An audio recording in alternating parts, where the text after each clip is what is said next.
Praise lord brothers and sisters, ప్రభువైన యేసుక్రీస్తు మహాపరిశుద్ధ నామములో మీ అందరికీ వందనములు. నిత్య జీవాన్ని ఎలా పొందుకోవాలి అనే భాగములో మనము రెండవ భాగానికి వచ్చాం. ఈ రెండవ భాగములో యేసుక్రీస్తుని ఏమని నమ్మితే మనము రక్షింపబడతాం లేక నిత్య జీవానికి వెళ్తాం అనే విషయాన్ని గమనించడానికి ప్రయత్నిద్దాం. దానికంటే ముందు మొదటి భాగంలో మనం గమనించింది ఏంటి అనేది ఒకసారి జ్ఞాపకము చేస్తాను. యేసుని ప్రభువని నీ నోటితో ఒప్పుకుంటే, నీ హృదయంలో విశ్వసిస్తే రక్షింపబడతావు అనే విషయాలు అపోస్తలుల కార్యం రోమీయులకు రాసిన పత్రికలో మనం గమనించాం. ఇప్పుడు ఈ రెండవ భాగంలో యేసుక్రీస్తుని ఏమని నమ్మితే మనం రక్షింపబడతాం అంటే నిత్య జీవానికి వెళ్తాం అనే విషయాల్లో కొన్ని వాక్యాలు గమనిద్దాం. మత్తయి సువార్త 16వ అధ్యాయం 16వ వాక్యాన్ని గమనిద్దాం. అందుకు సీమోను పేతురు, నీవు సజీవుడకు దేవుని కుమారుడమైన క్రీస్తు అని చెప్పెను. ఆమేన్. గమనించండి, ఇక్కడ పేతురు స్టేట్మెంట్ ఏమరా అంటే, యేసు క్రీస్తుని దేవుని కుమారుడు అని నమ్మితేనే నిత్య జీవం. మరో మాట గమనిద్దాం. యోహాను సువార్త 11వ అధ్యాయం 27వ వాక్యాన్ని గమనిద్దాం. ఆమె, అవును ప్రభువా, నీవు లోకమునకు రావాల్సిన దేవుని కుమారుడైన క్రీస్తువని నమ్ముచున్నానని ఆయనతో చెప్పెను. ఆమేన్. గమనించండి, ఇక్కడ మార్తాలు కూడా యేసు క్రీస్తుని ఏమని చెబుతున్నారో, దేవుని కుమారుడైన క్రీస్తువని నమ్ముచున్నానని సేమ్ పేతురు గారు ఏదైతే చెప్పారో అదే విషయాన్ని మార్తా కూడా డిటో చెబుతున్నారు బ్రదర్స్ అండ్ సిస్టర్స్. మరో వాక్యాన్ని గమనిద్దాం. మార్కు సువార్త 15వ అధ్యాయం 39వ వాక్యాన్ని గమనిద్దాం.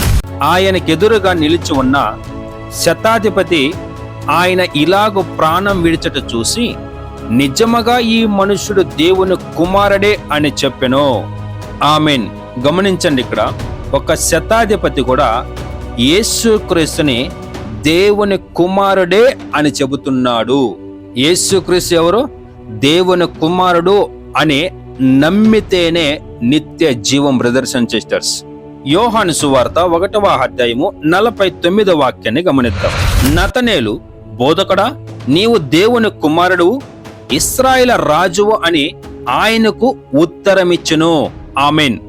నతనేలు కూడా యేసుక్రీస్తుని ఏమని ఇక్కడ నమ్ముతున్నాడో, నీవు దేవుని కుమారుడువు అని చెబుతున్నాడు బ్రదర్స్ అండ్ సిస్టర్స్.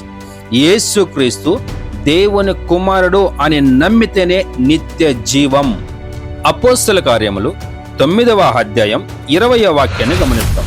వెంటనే సమాజ మందిరములు యేసు దేవుని కుమారుడని ఆయనను గూర్చి ప్రకటించుచూ వచ్చెను. ఆమేన్.